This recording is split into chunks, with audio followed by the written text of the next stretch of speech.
Taip. Tai dar kartą labas rytas, labai malonu, kas susiplanavote laiką ir prisijungėte. Šiandien kartu su manimi, aš esu Kristina Šermukšnytė-Lešiūnienė, generalinė direktorė AgriFood Lithuania. Ir šiandien kartu su manimi dalyvauja Paulina ir Eglė, nuostabiosios mano moteris, jau dabar drąsiai galiu sakyti ir kolegės, sudalyvavusios labai daug iniciatyvų, bet apie tai truputį vėliau, o jos startavo būtent nuo šios EVOS programos. Tai dabar aš pasidalinsiu ir prezentaciją ir truputėlį pabandysiu papasakoti, kasgi mes esame, kas yra ta EVA, ką mes čia veikiame, ką siūlome ir kokios būtų galimybės moterims. Tuoj minutėlę. Ar gerai matosi mano prezentacija? Taip, gerai. Gerai, tvarkoj, tai ir startuosiu. Tai kaip jau ir paminėjau, esu AgriFood Lithuania generalinė direktorė. Kas yra mūsų organizacija? Šito klausimo sulaukiu labai dažnai ir pabandysiu truputėlį paaiškinti, kas tai per organizacija, ką mes veikiame ir kodėl mes tai darome. Mėgstu sakyti, kad AgriFood Lithuania tai organizacija labiau atstovaujanti viešąjį interesą. Kas tas viešasis interesas? Tai pirmiausia, kad agromaisto sektorius, tai yra žemės ūkio sektorius ir maisto pramonės sektoriai, Lietuvoje būtų prioritetiniais sektoriais, nes tai yra labai potenciali dalis Lietuvoje ekonomikos, tai yra labai didelį potencialą turinti industrija įdiegti inovacijas, tai yra labai didžiulį potencialą turintis sektorius, kuris gali pritraukti specialistus, ekspertus iš įvairiausių sričių, nors tai skamba gal truputėlį iš pirmo žvilgsnio gal utopiškai, sakytumėm, ką ten dabar darys, tarkim, kad ir marketingistas, ar ne, žemės ūkėje, bet mes šiandien apie tai būtent ir pasikalbėsime. Tai AgriFood Lithuania turi 3 kepures, labai mėgstu sakyti, ar ne? Tai pirmoji mūsų ta kepurė yra, mes esame klasteris. Ką reiškia klasteris? Tai vienyje tam tikras organizacijas, tiek valstybinį sektorių, viešąjį sektorių, tiek universitetus, tyrimo institutus, bei patį verslą, ar ne, vėlgi su tuo pačiu tikslu, tam, kad mes kartu eitumėm į inovacijas agromaisto sektoriuje, kad kartu darytumėm šitą sektorių inovatyvų, skaitmenizuotume jį ir padėtumėm šiam sektoriui būti prioritetiniu Lietuvoje. Tada mes esame patvirtinti ir tapome skaitmeninių inovacijų centru. Šiuo metu esame ir Europinių skaitmeninių inovacijų centru. Čia dar viena iniciatyva. Jeigu kam kils klausimų, paskui galėsiu ir plačiau papasakoti. Tai po šią kepurę, ar ne, mūsų organizacija stengiasi dirbti su technologijų kūrėjais, su technologijų diegėjais ir su tais, kam reikalinga diegtis tas technologijas. Tai vėlgi kartu darbuojantis padedame skaitmenizuotis visam sektoriui. Ir trečioji kepurė, labai svarbi kepurė, tai yra esame Europos inovacijų ir technologijų instituto atstovas Lietuvoje, maisto būtent bendruomenės. Apie tai yra ir šiandieninė mūsų programa, ką ir kalbėsiu.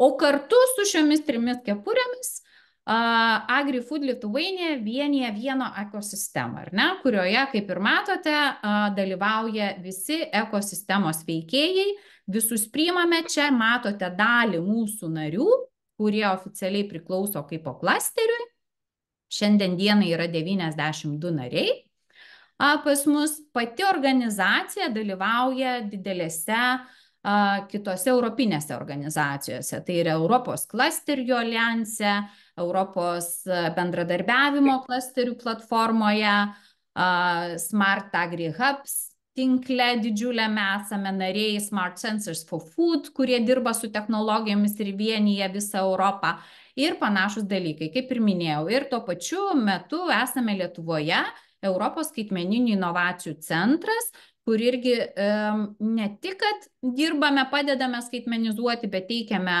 skaitmeninimo auditus, bet čia vienintelė tokia išlyga yra, gali kreiptis smulkus ir vidutinis verslas, negali ūkininkai. Taip, dabar grįžtu prie Europos inovacijų ir technologijų instituto. Kas tai yra ir kokia tai organizacija. Europos inovacijų ir technologijų institutas yra didžiausia organizacija tiesiogiai kofinansuojama Europos komisijos su kitais dalyviais. Ir jos tikslas yra diegti inovacijas skirtingose sektoriuose. Tai vienas iš tų sektorių yra maisto, vadinama taip maisto bendruomenė. Ir mes esame būtent tos maisto bendruomenės atstovai Lietuvoje. Ką tai reiškia? Tai reiškia, kad mes ne tik, kad pranešame, ką ši organizacija veikia, kokios yra galimybės, į kokias programas galima prisijungti, jos turi labai ši organizacija turi plačią veiklą, labai daug įvairių galimybių finansavimams, apie tai yra nuolat skelbiama tiek pas juos puslapyje, tiek ir pas mus. AgriFood Lithuania nuolat informuojame, kur galima, tarkim, pildyti paraiškas, kreiptis dėl įvairių galimybių. Bet mes tuo pat metu įgyjame galimybę Lietuvoje, tik Lietuvos rinkai pasiūlyti atskiras programas. Tai vat būtent moterų verslumo įgalinimas ir yra viena iš tokių labai svarbių programų, kur vyksta tiek lietuvių kalba, ar ne, tiek pačioje Lietuvoje. Vėlgi nėra tada reikalavimo nei mokėti anglų kalbą, nei kažkokių tai papildomų labai didelių reikalavimų, svarbiausia, didžiulis noras sudalyvauti. Ką dar turime šiandien dienai, kokį mitą? Labai didelį mitą turime apskritai visuomenėje. Aš manau, buvęs, įvykęs ar ne pavasarį, kaip čia dabar žiemos jau pabaigoje, pavasario pradžioje, ūkininkų streikas Vilniuje, protestas Vilniuje padarė kaip tik labai gerą, gražų, sakyčiau, darbą, supažindino bendruomenę, visuomenę, ypatingai Vilniečių, su tuo, kasgi yra tas ūkininkas, ar ne? Nes tai buvo toks tas įsivaizdavimas vyraujantis, kad tai arba visiškai purvina kažkokį darbą atliekantis ten su senais kažkokiais noragais žmogus, arba jau ten, nežinau, tokie išpūsti reikalai, kad jau ūkininkai tokie milijonieriai, viskas pas juos gerai, viskas puiku ir jiems nieko nereikia. Tai šioje vietoje tiek ir mūsų organizacija stengiasi kuo labiau supažindinti, kasgi yra tas žemės ūkis, kuo jis yra svarbus, nuo ko viskas prasideda, kodėl maistas yra svarbus ir kodėl mums yra labai svarbu tos inovacijos maisto sektoriuje. Vėlgi, vienas tikriausiai iš tokių svarbiausių momentų, kad labai dažnai girdžiu, aš irgi daug keliauju, daug konferencijose dalyvauju ir girdžiu tokį pasakymą, sako, tai ką mums tų smulkių ten dabar bereikia, ten smulkių gamintojų, smulkių ūkininkų, taigi va, paims viską korporacijos, didžiuliai fabrikai, bus viskas padaryta ir puikiai gyvensime.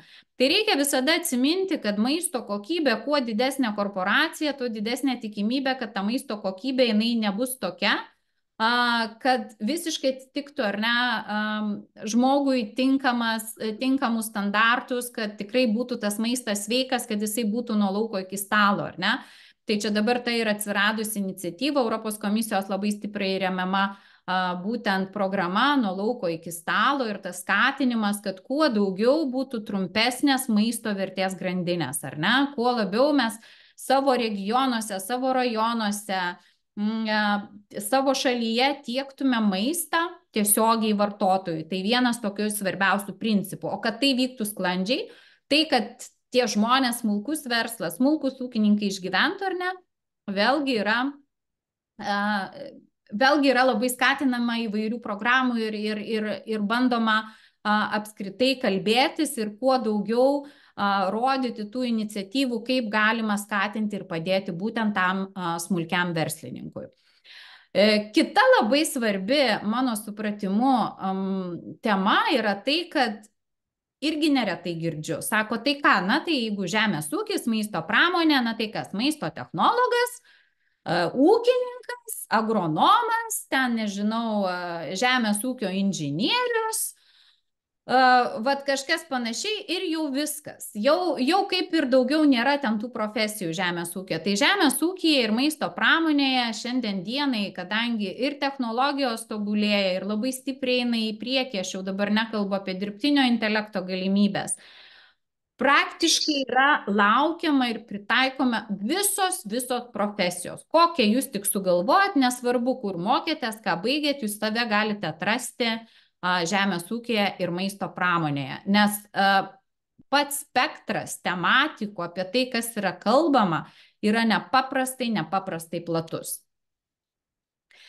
Apskritai, jeigu pasižiūrėtumėm į padėtį, ar ne, mūsų agromaisto sektoriuje, žinoma, pirmą kartą gal taip svarbiai apie maistą buvo pradėta kalbėti po karo pradžios Ukrainoje, ar ne, apie maistą kaip po saugumo garantą. Ir toliau šita diskusija yra labai stipriai tęsiama tiek pačioje Europos Sąjungoje, kad maistas tai yra visų pirma pirminė būtinybė užtikrinti saugumą. Tai nacionalinio saugumo klausimas tikriausiai dar taip niekada nebuvo aktualus ir susijęs su maistu. Tai vėlgi grįžtame prie to, kaip svarbu yra užtikrinti tas trumpasias grandines, ką mums parodė COVID laikas, ar ne, ir ta kritinė situacija buvo, kad mes visiškai buvom nepasiruošę sutrumpinti maisto grandinę. Ir kiek buvo atvejų, kada ir maistas gedo ir nebuvo kaip jį realizuoti dėl to, kad visa rinka užstrigo, buvo pilamas ir tas pats pienas ant žemės ir panašus dalykai. Tai dabar jau tikime su tokiomis patirtimis ir su naujais įrankiais atsirandančiais kontroliuoti tokias krizes, mes jau ateityje bent jau turėsime įrankius, kaip valdyti tokias krizinės situacijas. O maisto pats svarbumas, pati ta tematika, ar ne, ji tik augs. Apskritai žiūrint, jeigu pažiūrėtumėm prieš 10 metų investicijas į agromaisto sektorių, tai mažai kas ne tik, kad investavo, ar ne, į technologijas naujas agromaisto sektoriuje, bet mažai apie tai ir kalbėjo kaip apie potencialų naujovišką technologijoms imlų sektorių. Šiandien dienai mokslininkai Europos Sąjungoje labai stipriai pripažįsta, kad žemės ūkis ir maisto pramonė yra numeris 1 sektorius, turintis didžiausią potencialą transformuotis. Ką tai reiškia? Tai reiškia, kad jūs gyvenate tokiu laikotarpiu, kad galima viskas, ar ne? Visos idėjos realiai pritaikomos, visos technologijos gali būti pritaikomos, čia jau tik tai priklauso nuo jūsų fantazijos. Kas dabar, taip galima sakyti, yra ant bangos, ar ne? Arba dažnai irgi šitą klausimą girdžiu, sako, tai Kristina, tai daug kalbė apie technologijas, apie inovacijas žemės ūkį, tai kokios tos technologijos, tai apie ką ten tas žemės ūkis ir maisto pramonė dabar kalba. Tai čia aš jums tik pasakau skaitmeninės technologijas, nes technologijos gali būti, kaip žinom, įvairios, ar ne, gali būti ir naujo tipo sveiki produktai ir maistas, o čia aš jums kalbu apie skaitmeninimą. Tai skaitmeninimo, pavyzdžiui, pagrindinės temos šiandien dienai, žinoma, yra dirbtinis intelektas.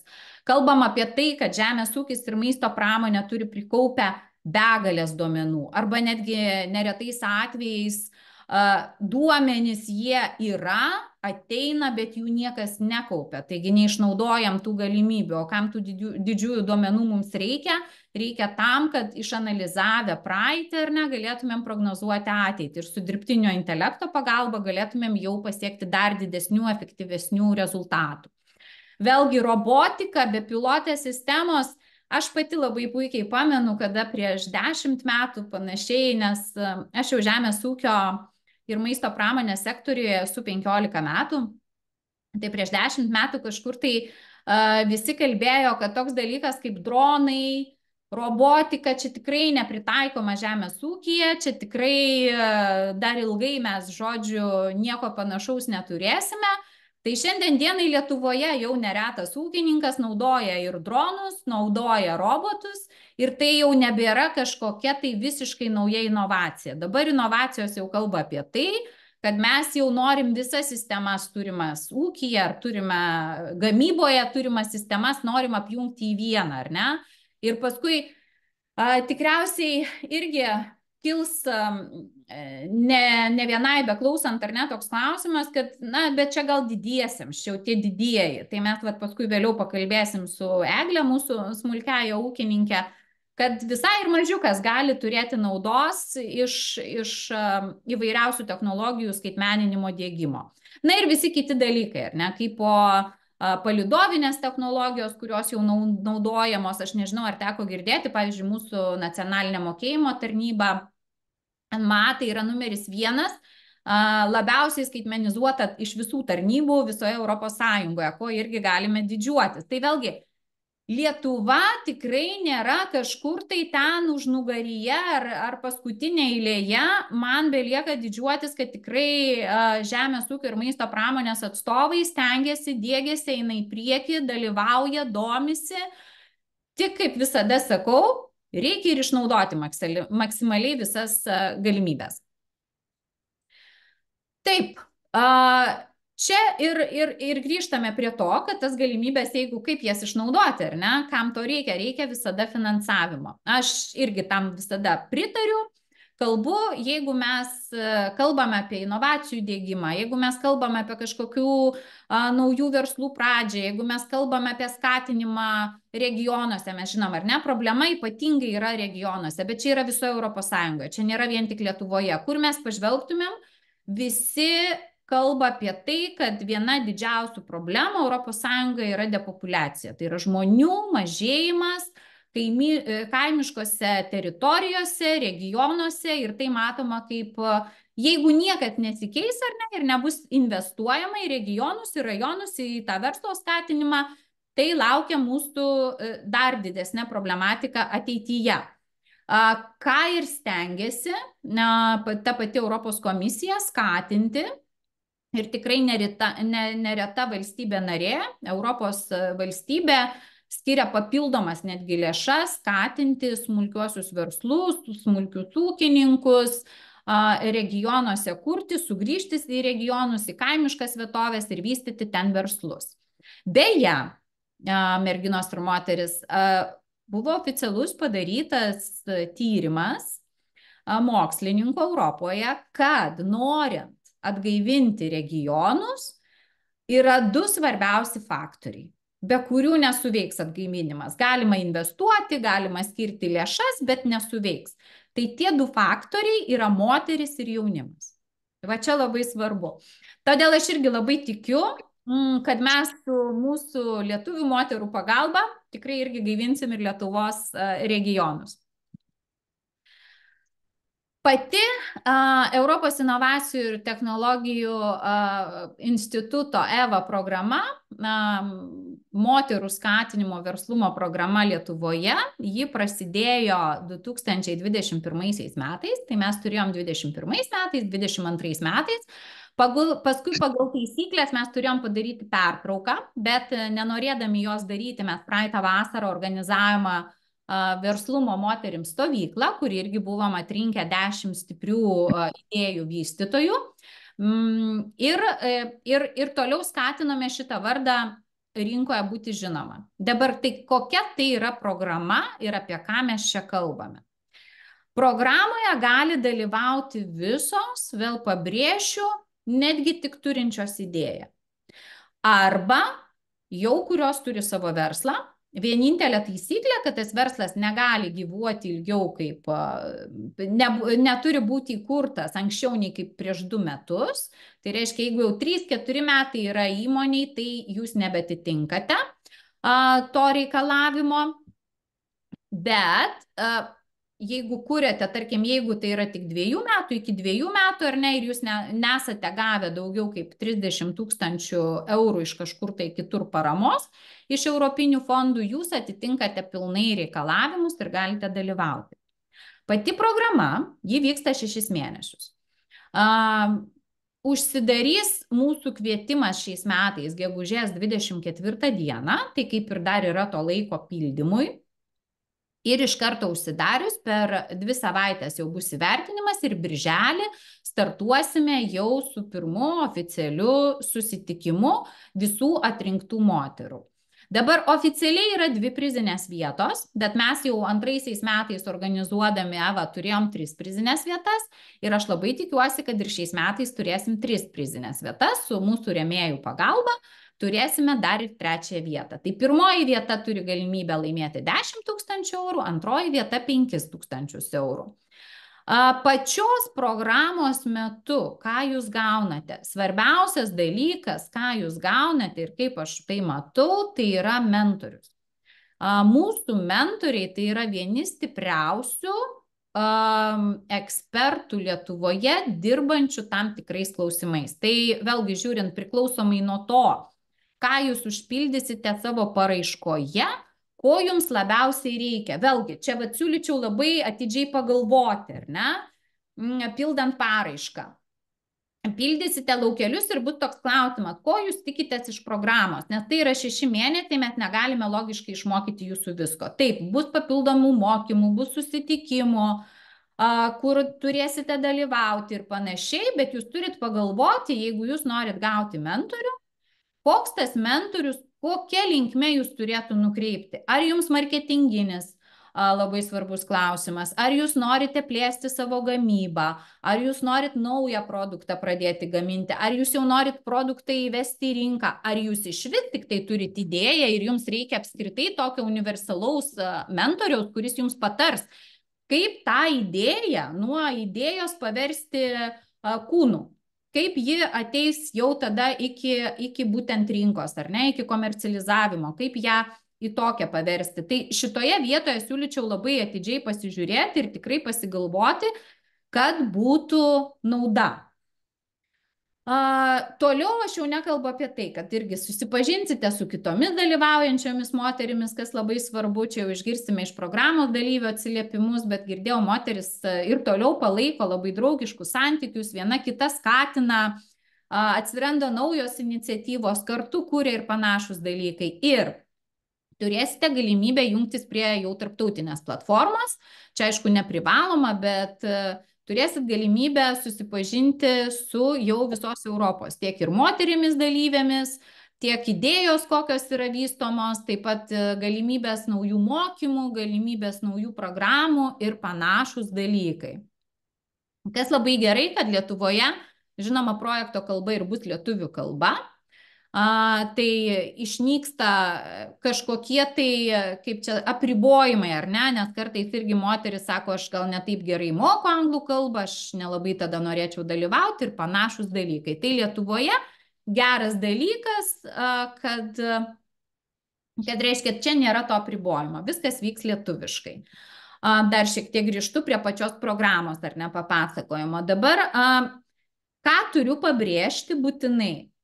Turėjome tokių atvejų, kada tikrai moteris kaip ir užpildė, labai gerai užpildė, reiškia, prašymus, viskas tvarkoj, bet būkite pasiruošusios skirti tam laiko.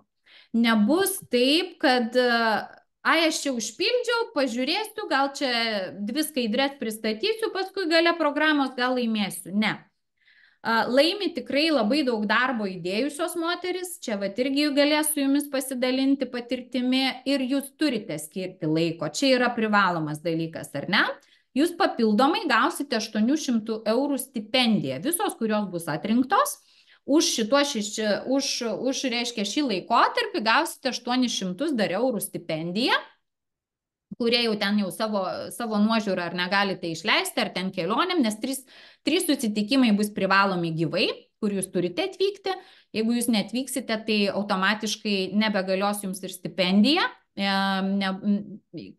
nebegalėsite dalyvauti toliau programai, taip kad būtina irgi dalyvauti, būtina žinoti. Tai pirmas susitikimas bus tikrai birželį, antras susitikimas bus rugpjūtį ir trečias susitikimas bus lapkričio mėnesį. Tai aš iš karto jau galiu pasakyti mėnesius, jeigu jūs jaučiat, kad tuo metu ar ten išvykę, ar negalėsit, ar pas jūs didelis užimtumas, Tai iš karto irgi pasakau, kad čia tokie privalomi dalykai, kur jūs turite dalyvauti. Na ir vėlgi, kiek jūs gausite pačios jau paskui naudos, ar ne, nes jums privaloma ir paskutinį tą užbaigiamą į susitikimą pristatyti, ką jūs pasiekėte, ko jūs išmokote per šitos 6 mėnesius. Tai kad būtų kuo didesnė vertė, nauda, tai vėlgi priklausys nuo jūsų. Jūsų mentorius jums duos tiek, kiek jūs sugebėsite paimti.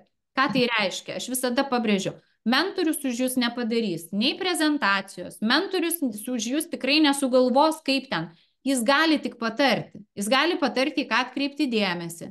Jis gali jūs pakritikuoti gražiai, ar ne? Jis gali su jumis pasikalbėti, pabendrauti, kur link jums judėti. Bet mentorius už jūs nedirbs. Tas žmogus bus atviras, tikrai labai atvirai dalinsis savo patirtimi, kurios jis turi nepaprastai daug, bet jūs turėsite tą darbą daryti. Tai čia vėlgi reikia to degančių akių sindromo. Aš visada šitą sakau, ar ne, jeigu žmogus ateina atvira širdim, didelės akis, noras didžiulis, tai padarysit bet ką.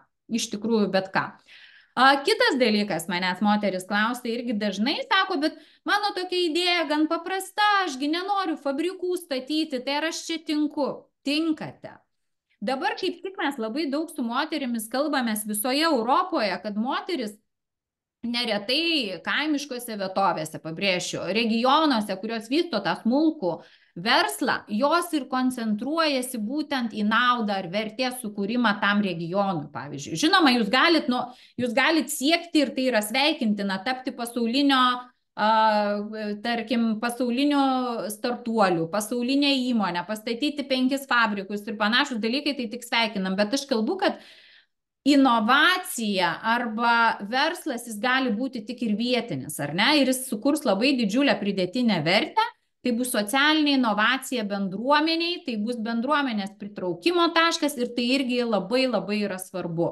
Mes apie tai irgi labai daug kalbam, čia yra toks naujas terminas, naujas požiūris, nauja prieiga, kad moteris tai yra būtent tos kūrėjos, tos vietinės tokios infrastruktūros, ekosistemos, jos pritraukia, jos kaip šeimos būrėjas, kūrėjas, ar ne, tai jos sugeba ir visuomenę suvienodinti. Tai nebūtina joms siekti, reiškia, išeiti būtinai į pasaulinę rinką su savo kažkokiu tai verslu, joms pilnai užtenka ir vystyti tą verslą savo bendruomenės ribose. Tai vėlgi, čia nėra jokių apribojimų, čia jau tik tai jūsų atviro širdis ir degančios akys, ką jūs norite padaryti, ko jūs norite pasiekti, tai čia yra labai labai svarbus dalykai. Paminėjau jau, kokie tie reikalavimai, ar ne, kada jūs atitinkate, tai reikalavimų kaip ir nėra daug. Šitą visada dabar kartoju ir kartoju. Mūsų vienintelis iššūkis moterims tai yra visada nedrąsa. Tai vėl noriu pabrėžti, paskatinti, nėra geresnio laiko negu dabar. Jeigu vėl suadvėjosit, galvosit, gal aš dar čia nepasiruošusi, dar man čia reikia paplanuoti, nereikia. Turite idėją, turite norą, pildote iš karto, einate ir darote, nes niekada nebus tinkamo meto. Geriausias metas yra dabar. Ir pasakoju šitą istoriją, čia vėlgi oficialiai tyrėjų buvo atliktas, reiškia, mokslinis tyrimas, kad šiandien dieną, jeigu tai yra darbo pozicija paskelbta į aukštas pareigas, ar ne, su dideliais reikalavimais, tai vyras kandidatuoja į tą poziciją atitikdamas 30% reikalavimų, o moteris nedrįsta kandidatuoti, netgi jeigu atitinka 70%. Tai vat prašau apie tai pagalvoti, reikia būti drąsesniems. Žinoma, man kartais sako, pažiūrėk, Lietuvoje ir taip labai drąsios moteris, ir vyriausybei turi moteris, ir ministrės turi moteris, ir tokių drąsių, veiklių moterų yra. Tai atrodo, kad tų moterų daug yra dėl to, kad jos garsios, ar ne? Tos, kurios dalyvauja, tai jos garsiai dalyvauja, bet iš tiesų dar labai labai trūksta. Labai trūksta visose pramonės šakose moterų lyderystės, moterų iniciatyvumo, labai trūksta startuoliuose. Iš 10 ateinančių startuolių tik tai 1 būna su moterimi arba moteris yra įkūrėjų komandoje. Tai yra toks mažas procentas, kad iš tiesų mes galvojame tikrai galėtų būti žymiai daugiau ir geresnė padėtis.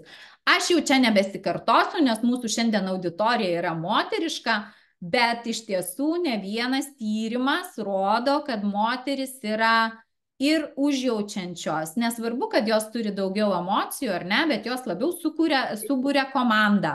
Jos labiau atidžiau išvysto startuolį. Moterų startuoliai per pusę kartų mažiau bankrutuoja. Tai yra labai daug, reiškia, padarytų tyrimų, kodėl moterų startuoliai arba moterų pradėtas verslas, jisai labiau taip vadinamas įsivažiuoja arba patampa didesnis ar ne, arba sėkmingai yra vystomas. Tai visos tos savybės, ką mes turime, reikia tik nebijoti jas pritaikyti. Na ir vat. Tai link pabaigos galiu pasakyti taip, kad nereikia galvoti, kad vat rytoj pakeisiu visą pasaulį. Galima taip galvoti, bet nebūtina, ar ne? Galima startuoti nuo labai paprastų dalykų, galima bandyti. Mano supratimu, gyvenime yra svarbiausia pabandyti ir žinoti, kad tikrai kažkas nepatiko ar nesigavo, negu visada ruoštis ir galvoti, vat kažkada pabandysiu, o paskui mąstyti, o tai jeigu būtų buvę kitaip, jeigu būčiau pabandžiusi ar būčiau padariusi, tai yra geriau tada žinoti, ko tikrai nemėgstate arba ko tikrai nenorite daryti pabandžius, negu taip ir likti, galvojant, kad galėjau tą, galėjau kitą. O kiekviena iš mūsų tikrai turi didžiulės galimybės, tikrai turi didelį potencialą ir šiuo metu yra startuolio aukso amžius. Aš per šitiek metų nesu niekada mačiusi, kad būtų galima tiesiog ateiti į programą su idėja. Gauti ten 2000, gauti 3000, 5000 ar ne tą idėją testuoti, niekada taip nėra buvę. Yra buvę taip, kad tu ateini, tu jau ieškai rimtų investuotojų, tu jau turi būti įsikūręs startuolis, tu jau turi kažkokias apyvartas turėti. Šiandien dienai yra visos galimybės startuoti, suklysti, ir nieko nuo to neatsitiks. Pradėti vėl su nauja idėja ir vėl eiti į priekį ir vėl bandytis. Tai yra startuolio aukso amžius. Tai aš tai siūlau tą ir išnaudoti. Nežinau, kiek ilgai tai bus ir kaip tai pasikeis, bet šiandien dienai tai yra visos galimybės ir mes jas turime Lietuvoje, kuo aš labai didžiuojuosi, jas nešu su savo organizacija agromaisto sektoriuje ir tikiuosi dar vis nešiu ir ateinančiais metais. Bet šiais metais labai noriu surinkti stiprią komandą moterų, kurios tikrai nori tobulėti ir nori pasidaryti, susikurti pridėtinę vertę tiek savo, tiek bendruomeniai, tiek ir Lietuvai. Tai ačiū labai, kad klausėtės ir dabar pakviesiu iš karto po manęs, gal net bus įdomiau klausytis, praktikės. Turim šiandien 2 praktikės, tai Paulina ir Eglė. Tai pradėsiu nuo Eglės. Eglė yra mūsų laimėtoja EVA programos 2 vietos 22 metų. Eglė, bet žodis tau. Aš klausiau ir gale galvoju, kažin, ar kietesnė jums pavyks surinkti komandą, negu buvo 22 metų. Tai aš labai to linkiu, nes 22 metų komanda buvo tikrai elitinė. Tiek idėjų prasme, tiek moterų, kurios susirinko ten. Tai va, o aš ėjau į patį projektą kaip ūkininkė, itin smulkaus mikro ūkio atstovė. Pamenu, pati kaip paraišką pildžiau paskutinę akimirką, nes irgi labai dėlsiau dėl ko, nes realiai apie patį tą EVA projektą labai mažai žinojau, gal mažai informacijos tuo metu buvo, bet kažkaip pasiryžau, nes pajaučiau, kad bus gerai. Bet, kaip ir sakė Kristina, šitas projektas atima tikrai daug laiko ir ne tik jo, jis atima labai daug energijos. Ir mes ir su Dovilė 1 vietos nugalėtoja ir sakom, jeigu būtų dar porą mėnesių, tai gali išvežti į ligoninę. Bet kodėl? Tik tai todėl, kad, sakykime, mes, sakykime, ir aš, ir Dovilė, ir Šarūnė, ar ne, ir kitos merginos į tą projektą eini ne šiaip savo. Nes aš, pavyzdžiui, esu toks žmogus, jeigu aš jau einu, tai stačia galva ir tom degančiam akim.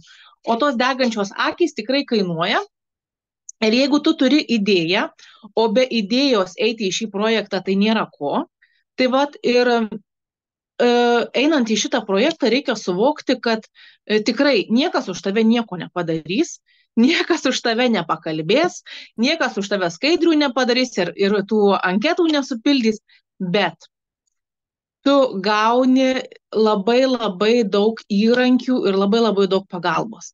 Tai tiek iš mentorių, va tiek iš pačios Kristinos ir Editos, ir gauni būrį, sakykime, bendraminčių moterų, tai mūsų, jeigu neklystu, 10 buvo, tai visos iš skirtingų sektorių, visos su skirtingom patirtim ir būdavo, pavyzdžiui, tu turi kažkokią problemą, nu, kur pasidaryti, sakykime, tyrimus maisto, ten, sakykime, paleidžiant į rinką. Ir tau pareina atsakymai. Tai va kažkur kažkas kažkokius kontaktus pasidalina, patirtim pasidalina. Nu ir tikrai didžioji dauguma mūsų, sakykime, merginų mes ir toliau bendraujam. Va, su Dovilė mes netaip seniai iš Milano grįžom. Tai va, tai žodžiu, kur mums Kristina sakė irgi apsidovano, tai mes, žodžiu, išvažiavom. Tai va, bet šiaip, jeigu rimčiau, tai mano ūkio idėja buvo sukurti visišką zero waste ūkį. Kadangi mūsų ūkis nedidelis, 50 arų, ūkis taip ir vadinasi, 50 arų darbo ir džiaugsmo, tai mes ir pati mano va ta idėja buvo, kadangi mūsų va toks ūkis yra kitoniškas, mes neauginam su trąšom, mes auginam be trąšų, be chemikalų, tik tai su organika, su įvairiausiais, kai sakau, įdomiais eksperimentais. Nu ir mes norėjom, kad iš to mūsų ūkio nebūtų jokių atliekų.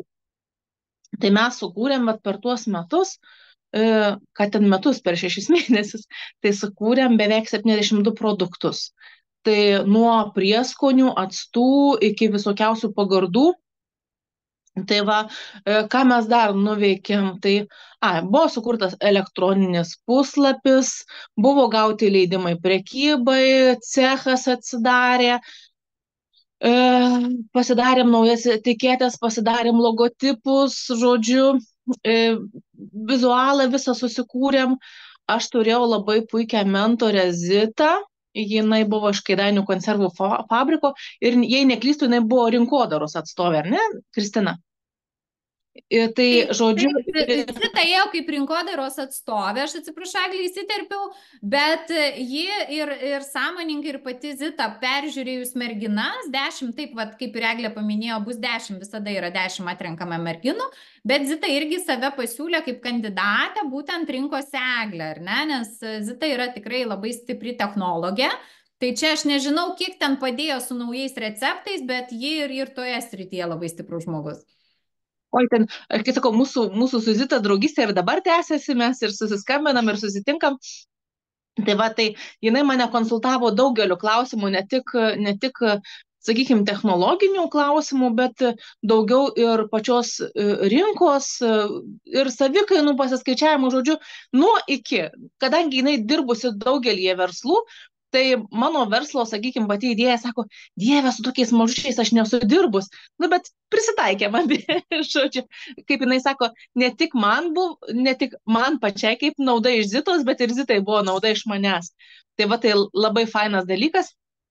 Tai va, ir mes, sakykime, aš įsivaizduoju ir aš taip galvoju, kad per 6 mėnesius aš, jeigu ne EVA projektas, aš nebūčiau tiek padariusi, kaip sakyti, savo jėgomis, ar ne? Bet gal tik tai dėl to, ar ne, kad tu jauti, tokį kaip įsipareigojimą, ar ne, nes kiekvieną mėnesį tu turi užpildyti anketą, ką tu tą mėnesį nuveikiai. Tai nereiškia, kad tu ten turėjai pardavimus belekokius padaryti ar kažką, bet tiesiog tu turi rodyti progresą, ar ne? Ir aš manau, va, to viso EVA projektų ir esmė progresas. Jeigu tu atėjai tik su idėja, tai kiek tu per tuos 6 mėnesius nueisi? Tai kuo didesnis progresas ir kuo tu geriau jį mokėsi pateikti ir save pateikti, ar ne, kaip verslo atstovę, kaip patį savo verslą, va čia yra sėkmės garantas. Ir jeigu aš, kai sakau, kartais tavo idėja gal ten kažkokia silpnesnė ar kažkaip, bet pats tu ją turi tikėti. Ir jeigu tau atrodo, kad, ai, nu tai čia, kad gal čia per silpna ta mano idėja, neikit, neikit. Esmė tame, kad degančios vat akys, nu, tu turi tuo tikėti, tuo, ką darai. O aš tuo metu tikėjau ir dabar tikiu. Ir mano ūkis, kai sakau, tame 50 arų kaip liko, taip ir liko, mes į tarptautinės rinkas niekada nesitaikėm, bet toks tikslas ir niekada nebuvo. Tai labai, kai sakau, džiaugiuosi tą antrą vietą. Tai kai sakau, mums buvo tikrai didelė paspirtis, nes mes įsigijom didelę džiovyklą, kur, nu, pakeitėm savo mažasias džiovyklės į didelę pramoninę, tai mano rankos dabar laisvesnės ir, ir sukursim didesnius kiekius. Aišku, kai sakau, smulkus verslai turi vieną didelę bėdą, daug rankinio darbo. Tai eidami į jau šitą programą, tai pagalvokit, kad tikrai reikės dirbti. Tikrai niekas už jūs nieko nepadarys. Bet, sakykime, po projekto arba ir projektų metu, tas, sakykime, moterų bendrystė, tas viena kitos palaikymas, nu, ir po to likusios draugystės, ar ne, tai aš manau visą tą atperka. Ir dar labai kas fainas dalykas, Kristina tai nepaminėjau, ten, kur būna tie 3 susitikimai, kur išvažiavimai, nes ten būna dažniausiai su mentoriais, tai būna, sakykime, nu, išvykimas iš namų, ar ne, tai moteriam tai žiauriai geras dalykas, nes pakeiti aplinką, palieki vyrus, vaikus kažkur ir tai būna laikas tik tai tau. Tavo idėjai, idėjos aptarimui su savo mentorium, su kitais mentoriais, nes tu gauni ne tik savo mentorių, tavo mentorius yra tau priskirtas, bet tu gauni galimybę ir bendrauti ir su kitais mentoriais. Tai vat, ypač tų, sakykime, kitų susitikimų metu tu gali juos ten užverst klausimais, idėjom ir kai sakau, ir sakykime, patys tie susitikimai, ar nebūna su mokymais, tai aš jeigu gerai atsimenu, tai buvo, sakykime, ir su viešuoju kalbėjimu, ir savęs pristatymu, tai vat, nu, labai geras dalykas. Tai va, ir ką aš va, kaip ir sakau, tik tai vienas dalykas, nu, atima tai laiko, tai ką jau padarysi, taip jau yra. Bet kažką reikia visada duoti iš savęs, ar ne, kad gauti. Tai aš manau, kad, va, sakykime, EVA projektui tu duodi savo idėją, savo va tą idėjos vystymą, o EVA duoda tau visus įrankius tai idėjai įgyvendinti. Ir tik nuo tavęs pačios priklausys, kiek daug tu pažengsi ir kiek daug tu nuveiksi per 6 mėnesius. Ir patikėkit manim, pasirodo, per 6 mėnesius galima nuveikti tiek, kiek žmonės nenuveikia per metus. Nuostabiai, Eglė, man belieka pasidžiaugti. Ačiū už tokį gražų paskatinimą, mūsų pagirimą, programos pagirimą. Aš tik tai dabar neprašysiu užduoti jokių klausimų. Jeigu jau turit klausimų, galite rašyti ir į chatą mūsų, ar ne, į pokalbius. Paskui perskaitysime, bet tada iš karto, Eglė, dabar ačiū, dar lukterkite, jeigu turit minutėlę. Ir pakviesiu Pauliną, kitą mūsų atstovę. Paulinos truputį, Eglė jau atėjo su tam tikrais jau vystė verslą, produktais, o Paulina pristatys savo istoriją ir kodėl jinai pasakoja apie EVA programą. Sveikos merginos, taip, tai esu Paulina Grodienė, Fruitberry prekių ženklo įkūrėja. Na ir šiai dienai tikrai galiu pasidžiaugti, kad turiu verslą, kuris generuoja pajamas. Tuo tarpu 22 metais kartu su Egle dalyvavom EVA projekte ir aš iš tikrųjų buvau ta, kuri buvau tik su idėja. Ir kaip ir minėjo Kristina, iš tikrųjų siūlyčiau, na, nelaukti paskutinės akimirkos ir atsakingai pasižiūrėti į tą paraiškos užpildymo etapą.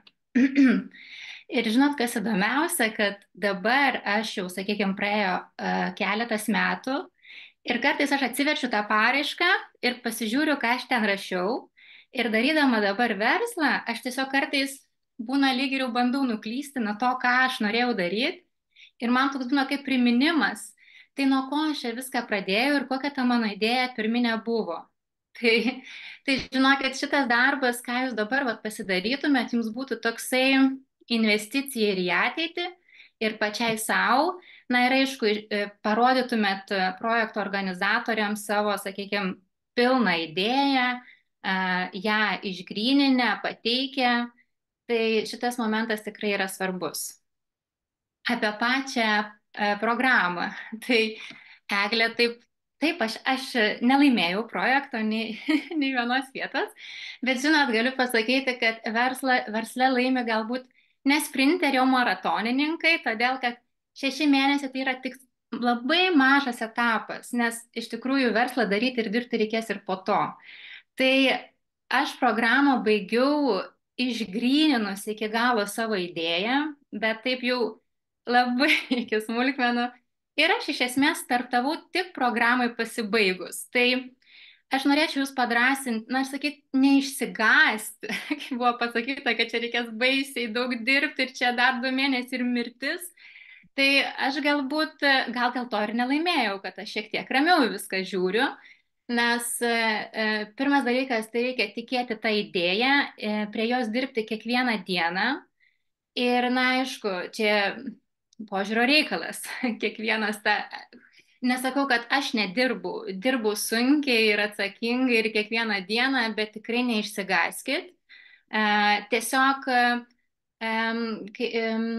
pati programa, jinai galbūt tiesiog padeda ir įveda į tokią discipliną dirbti prie jos kiekvieną dieną. Kaip Eglė ir minėjo, kiekvieną mėnesį reikia pildyti ataskaitą ir na, surašyti. Tai iš esmės, nesąmoningai mąstant, tai ne Kristinai reikia tos ataskaitos. Ataskaitos man reikia pačiai savo, kad aš fiksuočiau žingsnius, ką aš pasidariau ir planuočiau kitam mėnesiui, ką man reikia padaryti, kad toliau vyktų viskas. Tai galbūt mano čia tas toks pasakymas yra nesiorientuoti ir tikslingai apie tą prizą vien tik tais čia negalvoti.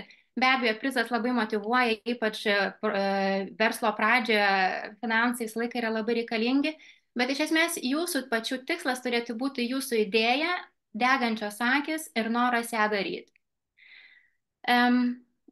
Ką man davė programa, tai pirmiausia, tai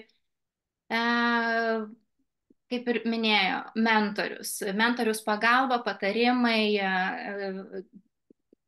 palaikymas ir padrasinimas, paskatinimas ir aišku, ir kartais pagrumojimas, kad galbūt taip nereikia daryti ir pagalvo, gal kažkaip ir tuomet daugiau tų minčių yra, kaip visą tai daryti.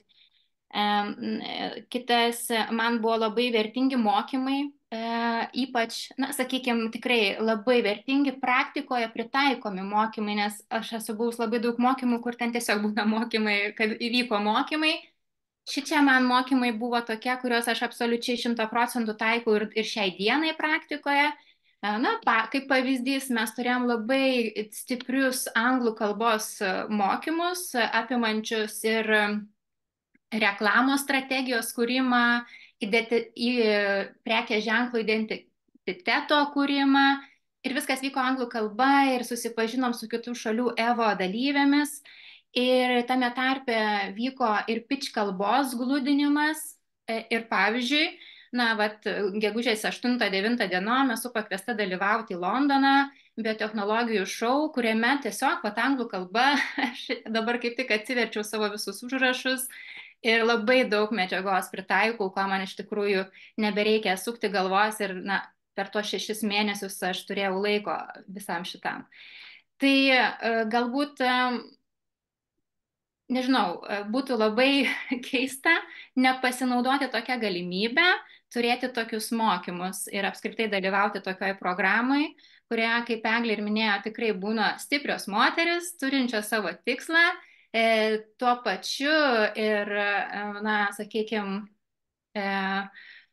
padedančios viena kitai, statančios galbūt irgi, nes tu vis tiek apsidairai aplinkui kažką ką daro ir tu privalai irgi tuomet lyg irgi daryti, nes tu negali sėdėti.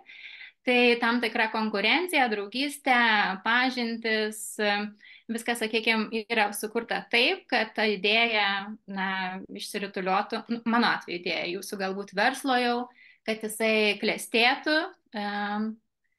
Tai galbūt čia mano tokie pagrindiniai būtų atsakymai. Ačiū labai, Paulina. Aš tiesa, vat ir nepaminėjau, vat beklausant irgi didžiuojuosi ir visada labai giriu Pauliną. Įsivaizduokit, 22 metais birželį atėjo žmogus tik su idėja, o jau ją inovacijų agentūra šiais metais, 24 vat pavasaris, jau pasikvietė ir vežasi į Londoną pasauliui pristatyti jo sukurtą produktą. Aš nežinau, jeigu čia nėra sėkmės istorija, tai tada jau nežinau, kas ta mūsų sėkmės istorija. Eglė labai teisingai viską pasakė. Aš irgi klausiau, buvau taip pat šiek tiek primiršusi, ar ne, kad atėjo, tai taip, jinai gamino jau savo ūkė tam tikrus produktus, bet per tą 6 mėnesių, reiškia, laikotarpį jis įdrasino dar 70 naujų receptų, naujų produktų sukurti, nes jos idėja buvo apie visiškai tą zero waste, reiškia, maisto švaistimą sumažinti iki nulio ūkis, tokiu principu veikiantis. Tai čia yra tokie įkvepiantis pavyzdžiai, kad nereikia kažko papildomai, reikia tik tai tos idėjos ir noro daryti. Tai vat merginos viską labai labai gerai papasakojo. Ir aš dabar vat stebiu, gal būtų klausimų. Vat kas klausėt, ar ne, papildomų klausimų. Dar norėčiau ir Paulinos paklausti. Aš labai dažnai sulaukiu klausimų, sako, tai gal ta paraiška labai sudėtinga, čia ne bet kas gali užpildyti. Tai vat Paulina, prašau, aš žinau, kad buvo labai detaliai, labai puikiai užpildyta jūsų paraiška. Paraišką nėra sudėtinga užpildyti. Iš tikrųjų, galbūt tiesiog reikia tam skirti laiko. Tai ir grįžti prie tos paraiškos, kad kodėl aš sakau, kad dar jūs turit mėnesį laiko, tai sakykime, skirti pirminiam surašymui minčių, po kurio laiko dar ateina tų minčių. Na, tas procesas jis turi toks būti gyvas, na, kad bent jau aš kaip pildau, kai aš kažką darau, aš, sakykime, kaip sako, permiegu per naktį dar irgi su tuo darbu, nes man greitai neišeina padaryti ir surašyti ir kad tai būtų gerai. Aš kai darau, tai tiesiog tai darau, na, savaitę darau, vieną dieną atsiverčiu, perskaitau, ką parašiau, koreguoju, pildau, kitą dieną kažką prisimenu, dar pildau. Na, tai tiesiog mano tokio darbo technika ir aš tiesiog, na, labai atsakingai tokį dalyką žiūriu ir skiriu tam laiko. Bet, Paulina, ar reikėjo kažkokių papildomų žinių, kažko ieškotis, ar ten ir... Vat. Ne, čia viskas, na, sakykime, tai yra kūrybinis darbas, o pačios, na, mano idėja, tai aš tą idėją tiesiog ją ir aprašiau taip, kaip man atrodo, atsakant į visus klausimus, kurie yra. Merginos, kurios turi savo verslus, iš esmės yra dar paprasčiau, nes viskas yra žinoma, tai tiesiog rašyti taip, kaip yra, laisva forma, išdėstyti visas mintis atsakant į klausimą. Ačiū. Galbūt... Norėčiau aš pasakyti. Ir esmė tame, kad įsivaizduokit, kad jūs tai tą idėją žinot, ar ne, savo verslą žinot, bet jį reikia pristatyti auditorijai ir kitiem žmonėm, kurie nuo nulio skaitys ir suprastų, ką jūs norit pasakyti. Tai, kai sakau, ne tik, kad ten, kai sakytum, beletristikas rašyti, bet esmę. Tai, kai sakau, vat, šito klausimu, tai Paulina, nu, jinai man visada buvo pavyzdys, jinai taip viską gražiai susistrateguodavo, ten punktukais, tai aš stebėdavau, sakau, aš tai tokia biškį makalaiką, drakalaiką ant šito klausimo, bet ji tai, aš įsivaizduoju, kaip atrodė jos paraiška ir mano, nu, bet esmė bet kokiu atveju suprato, bet taip, anketą reikia pildyti. Ir kas labai faina, kad tą anketą ne taip, kad atsisėdai ir, nu, tu turi iškart pateikti. Ne, tu užsipildai vieną klausimą, užsipildai kito klausimo, kitą dieną vėl ateini, dasipildai. Tai, žodžiu, gaunasi, aš kai sakau, va, kaip ir sako Paulina, tu permiegi su ta idėja, iš ryto vėl pasižiūri naujai, gal kažką papildai, gal kažką ištrini ir, va, kai sakau, va, ta paraiška turi būti blitz. Jau tokia, nu, kad, nu, skaitai ir viskas aišku. Ačiū labai, Eglė. Gal būtų iš auditorijos klausimų papildomų? Vėlgi, jeigu kyla pildant ar ne, jeigu pildant kyla klausimų, visada galite skambinti į AgriFood Lithuania. Dažniausia pas mus šiandien nedalyvauja, bet Edita Karvelienė, jie atsako į visus klausimus, tikrai mielai atsako. Žinoma, jeigu mums ten kiekvieną dieną skambintų ir nuo ryto iki vakaro konsultuotųsi, kaip užpildyti kiekvieną eilutę, tai čia mes jau neturime tokių resursų, ar ne, kad jau už jūs mes neužpildysime, bet tikrai, kai kyla klausimų žmonėms ar tam tikras kažkoks nesuprantamas yra anketos klausimas, tai visada galite drąsiai skambinti, paklausti, ar teisingai suprantate klausimą, arba kaip reikėtų atsakyti, ko ten klausiama. Bet iš esmės, ką ir pasakė ir Paulina, ir Eglė, pildote lietuviškai, neskubant. Ir svarbiausia, va, Eglė man labai patiko, kai pabrėžė, kad reikia suprasti, kad jūs vertins nepriklausomi vertintojai, ar ne? Nebus taip, kad ten kažkas paskaitė iš šono, sako, šita faina, šita ne faina. Vertins pagal jūsų atsakytus klausimus. Ir jie niekada nebus girdėję, nei ką jūs darot, nebus jūsų matę, jokių gyvų interviu nebus, ar ne? Ir jie tiesiog norės žinoti, ką jūs čia darysit, kur jūsų yra čia ta prasmė visos idėjos, ką jūs iš to turėsit, kodėl, galų gale irgi labai svarbi vieta, kodėl jūs norit dalyvauti būtent šitoje programoje, ar ne? Vat kaip ir Paulina sakė, jeigu tikslas tai yra tik tai prizas, tai prizas viskas yra tvarkoj, bet tikslu negali būti prizas, ar ne? Turi būti, ko jūs norite iš to pasiekti. Tai va čia labai labai svarbus tokie momentai, ko jūs norite, nes jeigu jūs ateisit į programą nežinodamos, kokią naudą arba vertę galit gauti iš programos, mums bus labai sunku jums duoti tą naudą. Ir tada gali gautis taip, kad visos pusės liks nepatenkintos, ar ne?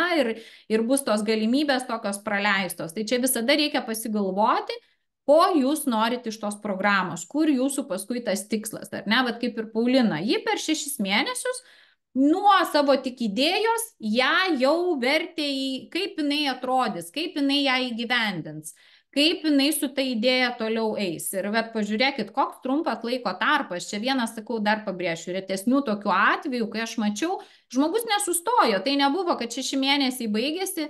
Tokių irgi aš labai daug mačiau, žinokit. Praeina 6 mėnesiai, baigėsi programa.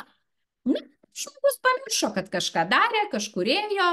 Tai va, reikėtų irgi pasigalvoti, kad tikrai esat pasiruošę su ta idėja žingsniuoti. Žinoma, dar vienas dalykas irgi labai svarbus, ką pasakiau ir prieš tai, kad galbūt po 6 mėnesių jums paaiškės, kad jūs visai ne į tą pusę einat. Tai čia irgi labai gerai, nes jūs sužinosite, kur neiti. Galėsite nukreipti save kitur. Matau, yra klausimas dėl tinkamo pareiškėjo, kuris yra gana naujas, 2 metai iki 2 metų, taip pat neturi būti gavęs didesnės nei 30 000 eurų paramos iš ES fondų. Tikrai taip, tikrai taip. Dabar kitas klausimas, kur dažnas būna, sako, o tai jeigu aš neturiu jokios įmonės, jeigu neturiu įmonės, tik tai idėja, tinkat, nes jūs neturit. Jeigu turit įmonę, tarkim, ir šitą, ir įmonė veikia ne ilgiau nei 2 metai, irgi viskas tinka.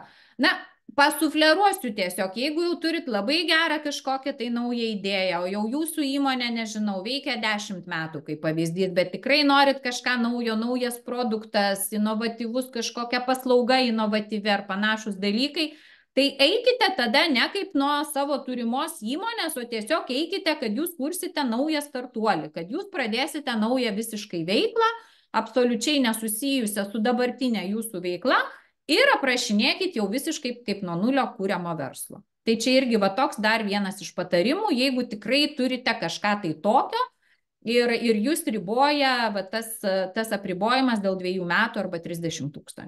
Tai čia tokios irgi yra galimybės. Dar gal klausimų? Beveik tilpome, žiūrėkit, beveik tilpome į laiką, valanda buvo numatyta, dar tik 4 minutės vėluojam. Tai jeigu klausimų nėra, tuomet viskas, aš stabdau mūsų